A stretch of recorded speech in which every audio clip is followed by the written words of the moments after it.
Olá! Hoje, nossa convidada está no Tribunal de Justiça do Estado de São Paulo. Ela chegou lá pelo 5º Constitucional, depois de uma trajetória de mais de 30 anos na advocacia. Ela é doutora em Direito Civil pela USP, além de professora dedicada. Dei aula junto com ela na FAP. E vai compartilhar com a gente essa história toda. Eu estou falando da doutora Ana Paula Correia Patino. Muito prazer em recebê-la aqui no nosso programa. Prazer é todo meu. Muitíssimo obrigada pelo convite. Tá feliz no tribunal? Ai, muito, de verdade. Nossa, parece bem profunda essa sua fala.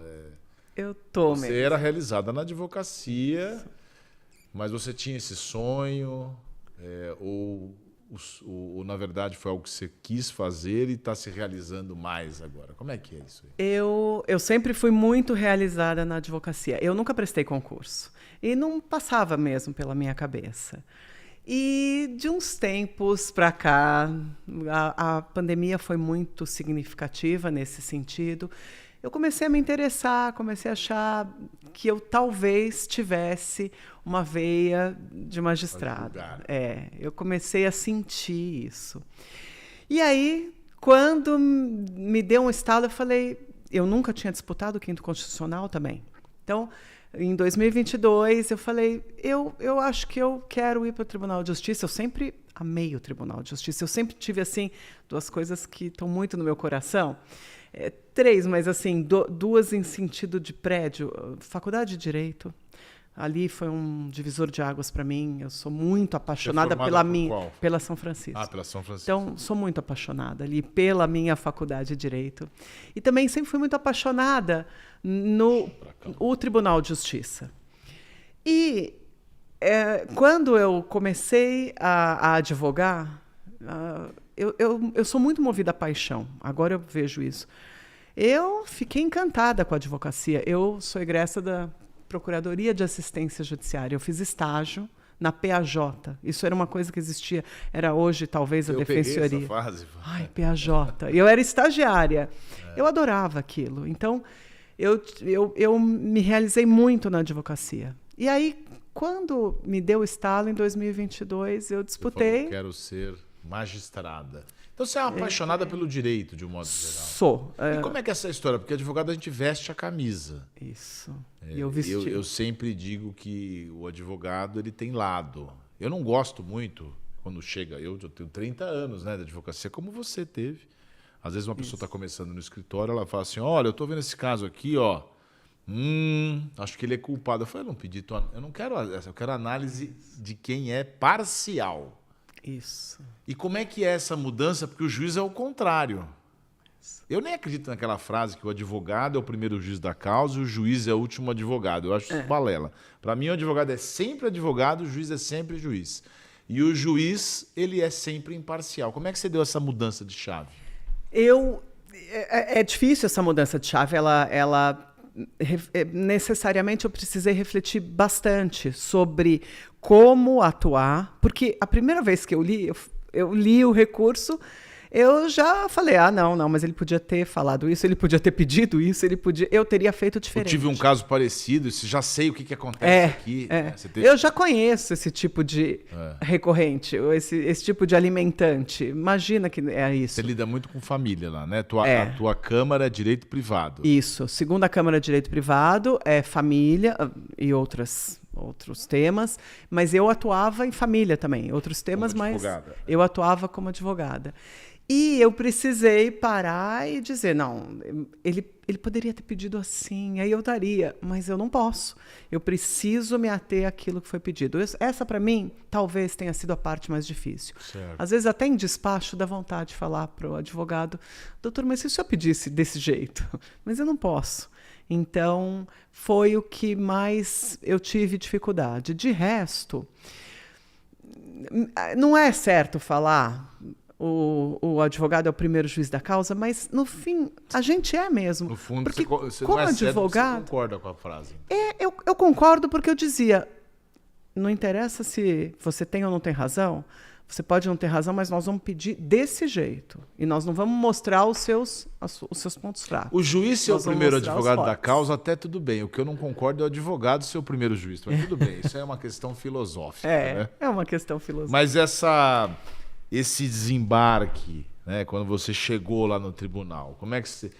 Você já me contou, nós somos amigos, você me contou que foi bem acolhida. Muito bem acolhida. Mas ainda existe um pouco aquela coisa do quinto, as pessoas que são do quinto constitucional sofrem um pouco de, digamos, de discriminação. Não existe mais, né? No começo acho que tinha. Eu vou confessar que eu não senti nenhuma discriminação. Fui muito bem acolhida pela minha Câmara e por colegas que eu sequer conhecia, inclusive. Eu recebi mensagem de colegas que eu não conhecia, se apresentando, se colocando à disposição e me parabenizando. Então, eu não posso dizer que há uma discriminação. Eu não sofri. Certo. Eu não sofri, sinceramente. Bom, você deve estar respeitando muito o advogado, né? Porque quando a gente indica alguém pelo quinto constitucional, o que a gente espera. Às vezes tem alguns que vêm aqui no concurso, que a gente tem um concurso, né? Que é o quinto constitucional. Eu vou respeitar advogado. Aí chega lá e não recebe advogado. É raro, mas acontece sempre. É raro, mas acontece sempre. Eu procuro respeitar.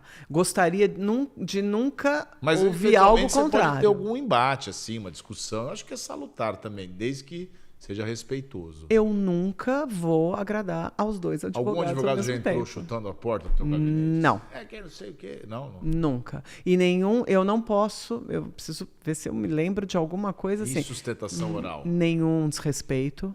Nem comigo, mas nem na Câmara com nenhum outro desembargador que eu tenha visto. Existem advogados não muito bem preparados, isso é uma realidade, mas na minha Câmara, eu vou te dizer uma coisa, nós costumamos acolher muitas vezes o advogado vai lá nervoso, dizendo a minha primeira sustentação oral, eu estou nervoso, já vimos advogados chorarem na tribuna. Ah, é? Chorar? Chorar. Não foi um só. Chorou. Chorou antes ou depois? Durante a sustentação. E nós acolhemos. Fique tranquilo, não tem problema. A senhora tem tempo, pode sustentar, tome uma água. Eu procuro fazer isso. E uma coisa que eu sempre farei, e isso eu publicamente me comprometi, eu vou atender todos os advogados. Sim. Tem advogado que pede para despachar 2 vezes o mesmo caso. E já despachei mais de uma vez o mesmo caso, com o mesmo advogado. Entendi. É aquela assim que eu história vim, de né? estar à disposição como um bom magistrado, né? Isso foi. E sempre educação. Você falou de acolhimento, né? Acho que o judiciário tem um pouco essa distância ainda. Não digo todos, mas ainda tem um pouco a distância Lá não tem aquela coisa do Marco Aurélio Melo, falou assim, chama de você, tem que chamar de Vossa Excelência. Veja, nós chamamos todos os advogados por doutor, por Vossa Senhoria, nós sempre fizemos isso. Eu vejo que às vezes é de uma geração chamar de você, às vezes professores a pessoa não se acostumou, né? Às vezes os professores. E processo, tem muito processo? Você pegou um acervo pesado? Eu não vou dizer que eu peguei um acervo muito pesado. Eu peguei um acervo, todas as cadeiras têm um acervo. Tem muito processo por conta da distribuição. Eu não vejo que tem muito acervo porque ficou para trás, mas porque vem para frente. Então, toda semana nós temos uma distribuição enorme. A distribuição no Direito Privado 1, hoje, mensalmente, está em torno de 420 recursos por mês. Por mês. Então, é uma coisa insana. Todo mundo fala isso, né? Inclusive foi debate de congressos, mas o que eu percebo, queria saber a tua opinião, que tem alguns, e a reforma do judiciário fez isso, né? Você tem a distribuição automática, então você sabe quantos processos são distribuídos. Se bem que tem aquela regra do convocado que recebe uma parte maior. O juiz substituto segundo grau. Não é bem isso. Não é bem isso. Seja como for, por que ainda você tem lá um que produz mais e outro que produz menos? Porque nós somos seres humanos. Sim, mas aí mas tem que ter um controle, assim, porque assim não pode produzir muito menos. Tem um controle. Tem um que vai produzir muito mais. Ah, tem, é? Qual que é? Por exemplo, o CNJ... Corregedoria? O CNJ está pedindo. O CNJ, agora é a questão dos 100 dias. Eu não sei se é verdade, que dizem que aumentou um pouco agora talvez 180, não sei, mas 100 dias. Eu coloco 100 dias, na verdade eu coloco menos no meu gabinete. Não pode ficar um recurso por mais de 100 dias sem movimentação. Por mais que seja complexo. Por mais que seja complexo.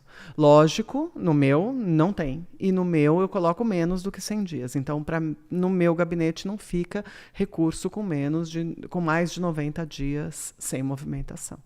Mas isso, às vezes, escapa. Nós temos processos, eu já peguei processo de mais de 20 mil laudas.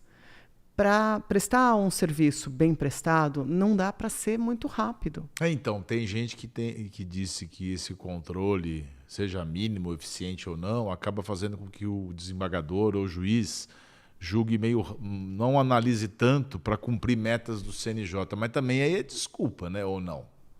Tem que tem que dar um jeito. Tem que dar um jeito. É isso. Tem que dar um jeito. Tem que dar um jeito. Mas que vai haver discrepância, vai haver. Claro que você vai pagar, eventualmente, a demora de um outro que não faz, que não trabalha. É sempre assim, né? A gente, às vezes, paga pelo outro. Mas precisa ter uma regra geral, né? Mas eu vou dizer, isso sai no Diário Oficial. E, aliás, deve sair hoje, amanhã, porque normalmente é dia 10. Nos nossos dados estatísticos. A gente não vê nenhum desembargador dando 40, 50 votos por mês. Isso não existe. Tem desembargador que dá 120, 130, tem desembargador que dá 500. Mas não tem desembargador que dá pouquíssimo voto. Não tem. Entendi. E isso está à disposição no Diário Oficial. E essa história de sustentação oral gravada, hein? A gente ficou... A OAB não gostou mas não dá, né?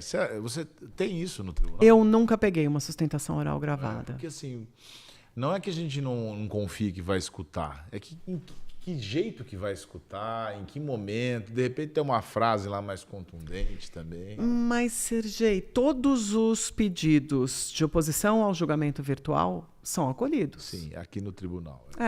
Aí basta que o advogado... Essa gravação é em outros tribunais, né? Aqui no nosso, pediu, se não, inclusive, julgamento é nulo. Pediu oposição ao julgamento virtual, se opôs ao julgamento virtual, vai para o julgamento presencial, o advogado sustenta.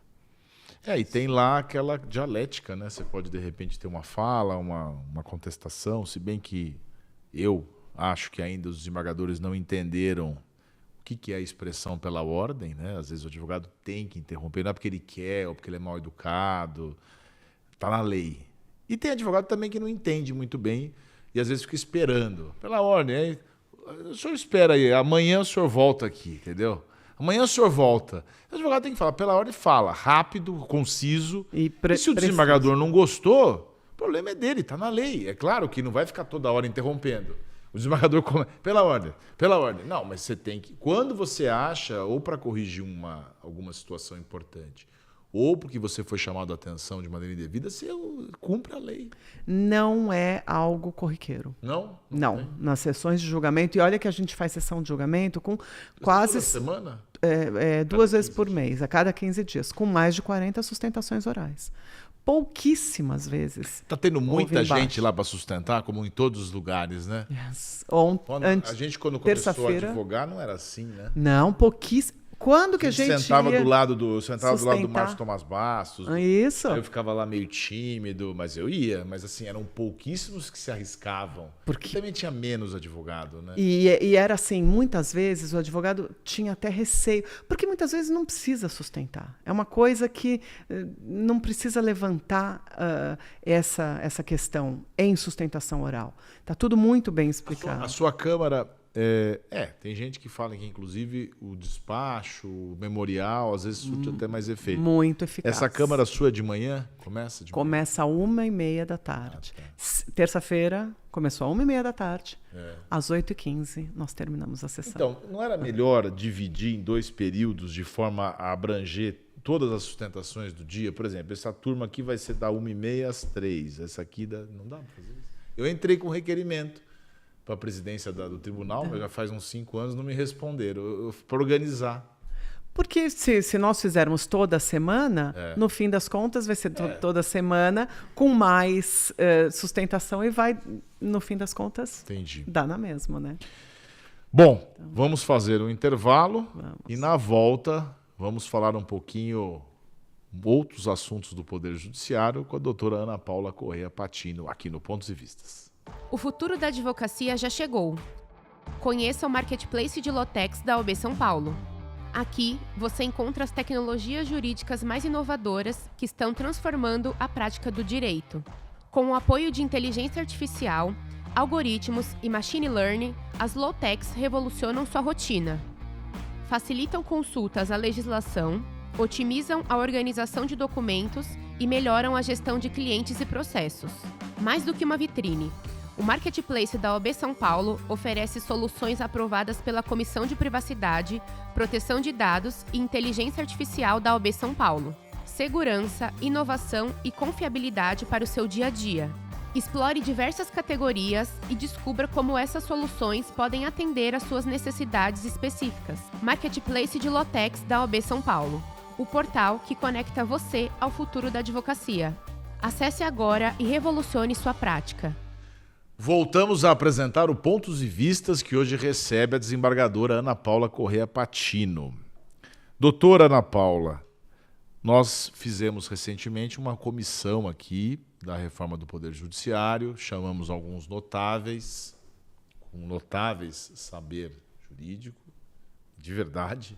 Não que eu não estou fazendo... É sempre quando a gente fala hoje de judiciário, sempre tem alguma ironia por trás, né? Que para ser desembargador tem que ter o notório saber jurídico. Para ser ministro supremo tem que ter o notável, né? Então a gente chamou um povo importante para elaborar mudanças, estruturas. O nosso presidente da OAB, o Leonardo Sica, até falou que a OAB, o judiciário, a magistratura, ela tem sim uma missão precípua de administrar, mas ela não é exclusiva. A advocacia também faz parte dessa administração, conforme preconiza a Constituição. Agora, de que maneira que nós vamos entrar nisso? Talvez a comissão seja uma maneira de propor. Como é que você vê os principais gargalos nesse 1 ano e meio que você já está como magistrada, e como advogada que você foi tanto tempo, quais são os principais gargalos que precisam ser enfrentados para ter uma justiça melhor, digamos assim? Eu sei que a pergunta... A pergunta de $1 milhão, né? Mas sei lá, aí... Veja, eu entendo que a advocacia, a magistratura, o Ministério Público, Defensoria Pública, Procuradoria, eu vejo que todo mundo quer a mesma coisa. Isso é tão estranho, né?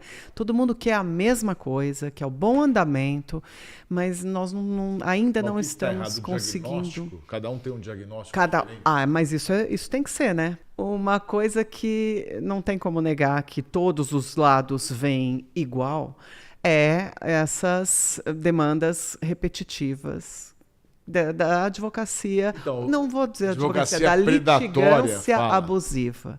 A litigância abusiva. Nós da OAB não gostamos muito disso, porque fica uma coisa meio que parece estar limitando a litigância. Né? Então, mas pior é a advocacia predatória. Primeiro, que não é só a advocacia, segundo, é um abuso. Não, eu digo, não é o abuso que é predatório? É o abuso. Não, eu digo, não tem tanto abuso que a gente é obrigado a litigar de maneira mais intensa? Não? Eu entendo que...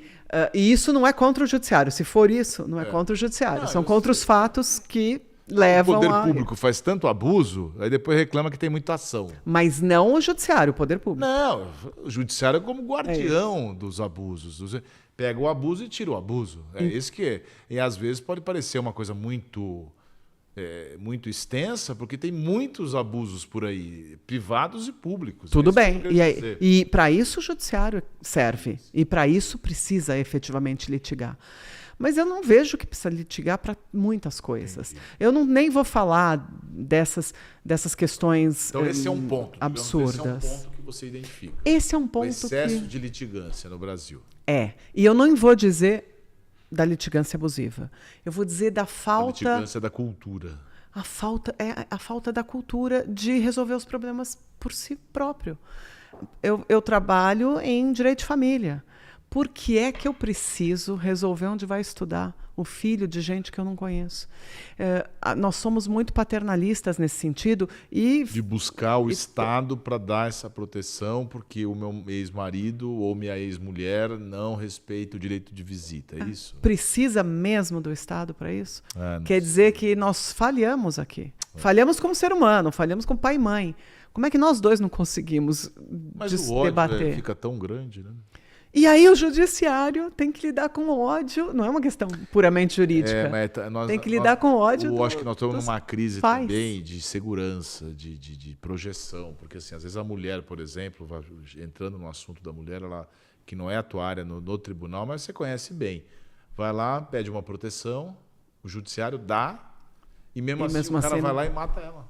E mata todo dia. E é isso mesmo. E ele foi procurar ainda, não adiantou. E recebeu. Mas isso não diz respeito nem ao judiciário, nem... É um problema geral. Exatamente. Estrutura de polícia, de segurança, de tudo. E mesmo as outras questões. Aliás, eu falava isso para alguns clientes quando eu advogava. Eu dizia, tá bom, você quer que ele te dê a sexta-feira. O juiz, vamos supor, vai te dar a sexta-feira. Isso vai fazer diferença e isso vai resolver o seu problema? Efetivamente vai resolver o problema? Não era o caso. Às vezes não resolvia. Então, você gosta da mediação e da arbitragem? Acho bem interessante. Veja, eu já fiz inclusive como desembargadora. Não fiz mediação nem arbitragem, porque não sou, né? Nem mediadora, nem árbitra, não poderia, mas já aproximei os advogados numa sessão que não era quase como uma audiência, para ver se era possível eles mesmos chegarem num acordo. Tá na lei, e aconteceu. O tribunal fazer diligências ou não está na lei? É possível, mas pelo Sejusc, pelo tribunal, mas isso já aconteceu no meu gabinete.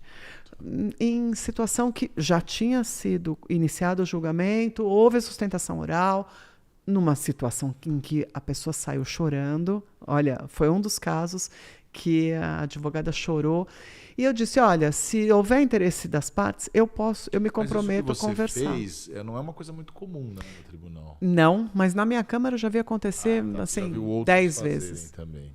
Recentemente a gente teve uma discussão no Brasil, não quero politizar e nem levar para o lado ideológico, só para dar um norte. Tivemos uma questão de imposto, mais precisamente o IOF, que a Câmara dos Deputados aprovou, aí caiu no Supremo e mandaram conciliar. O Judiciário tem esse papel também? Ele não tinha que ser ou não? Porque parece que está fazendo uma política também. Como é que você vê isso? É difícil, né? Eu entendo que tem. O Judiciário tem esse papel. Para mim é mais fácil dar o voto. E acabou.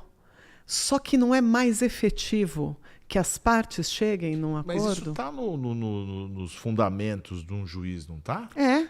Aliás, o próprio advogado também tem essa missão. O próprio advogado tem essa missão, também acho. Tem lá nos fundamentos da nossa estrutura, né? Eu vejo com muito... Tudo é usado de maneira enviesada a dar uma conotação negativa também. A gente tem esse... O jurista português Canotilho dizia que o judiciário é o poder mais político que existe, na acepção mesmo. Por isso que eu sempre falei que o judiciário é o maior e mais importante poder de Estado. Porque assim, é o desaguar de É o tudo, último, exatamente. É o desaguar de bobagem, é o último. Quem tem que corrigir é o judiciário. Né? Nós somos a última pessoa que vai ouvir a dor do ser humano. E as mulheres, quantas desembargadoras nós temos? Não tenho essa... Não tem 30? Mais... Não, acho que um pouquinho mais de 30. Quantas são de total? 360 e é um pouquinho mais... Acho que agora superamos os 10%.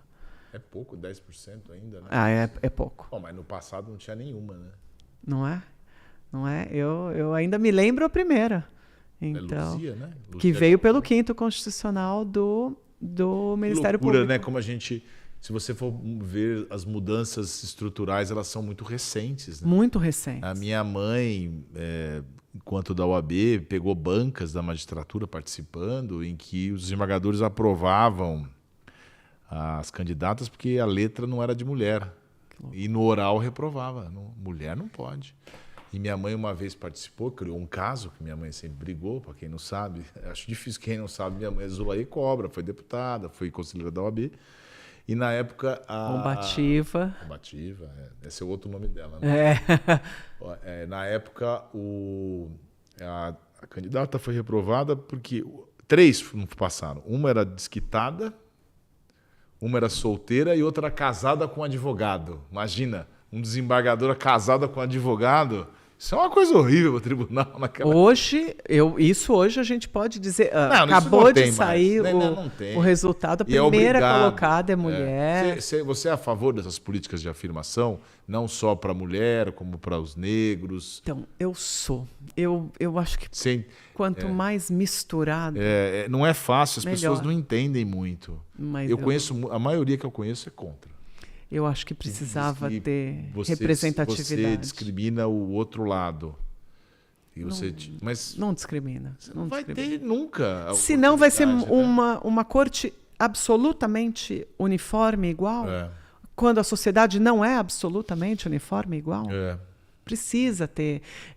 Quem vai buscar a corte precisa se ver ali e falar, ai, graças a Deus essa pessoa me entende.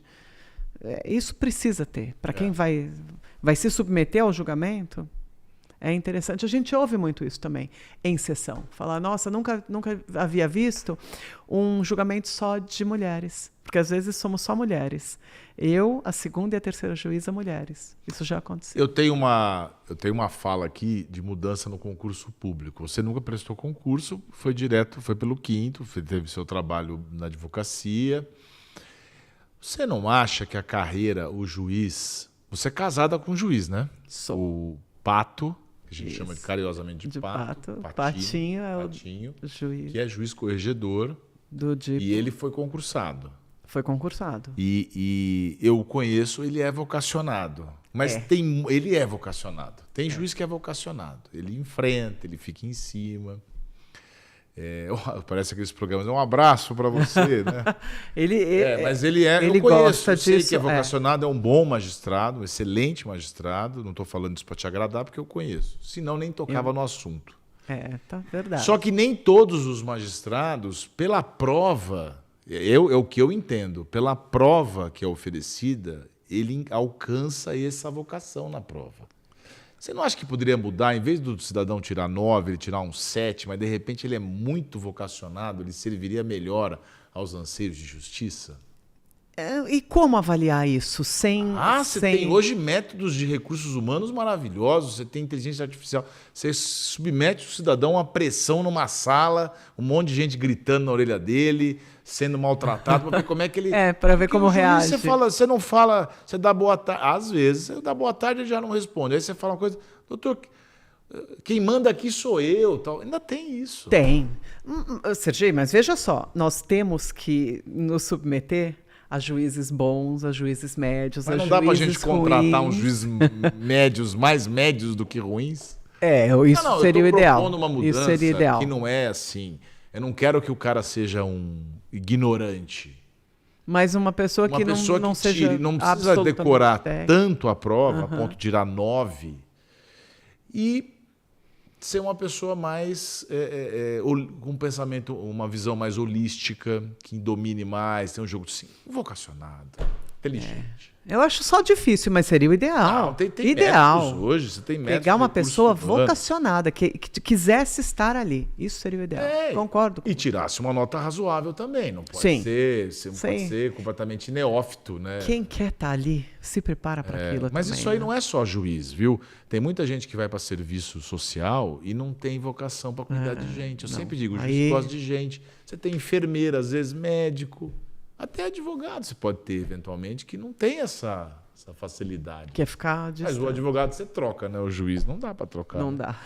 E você, como professora, já está caminhando para o encerramento do nosso... Estou gostando do bate-papo nosso. Também. Você, professor, eu dei aula na FAP, você está na FAP Ainda estou na FAP. Direito Civil. Isso.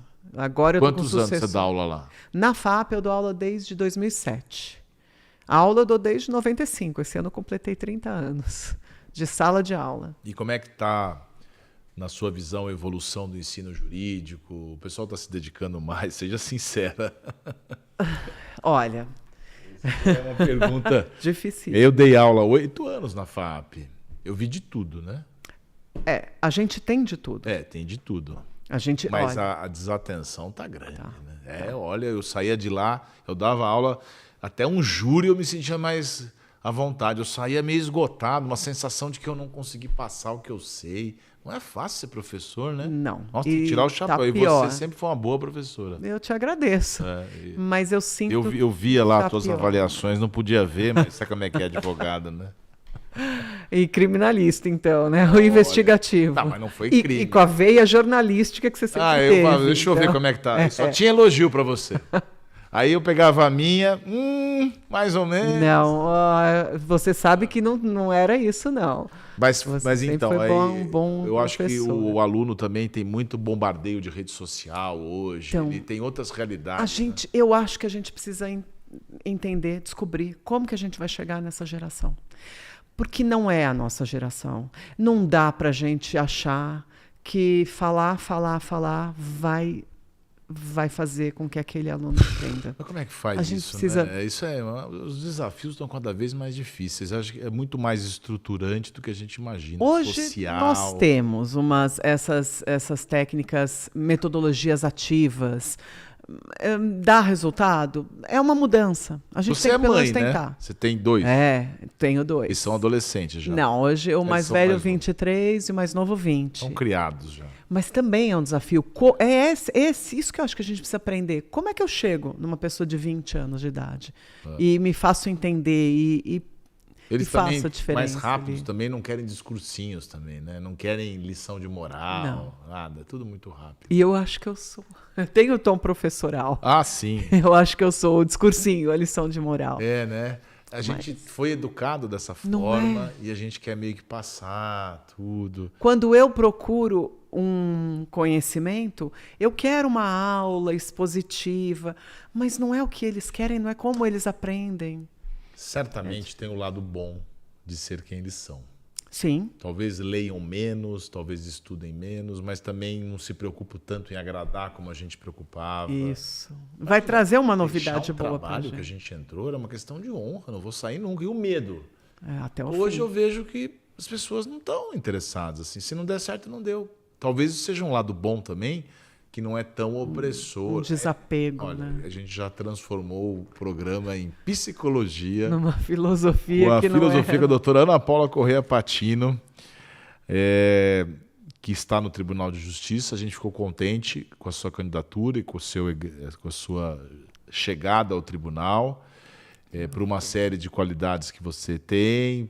A gente procura escolher os melhores candidatos. Nós estamos vivenciando agora um processo eleitoral aqui de Quinto Constitucional. Nós vamos ter mais 2 listas. 3. 3. Nós temos 3 listas. Melhor corrigindo, É. está bem informada. Eu acompanho.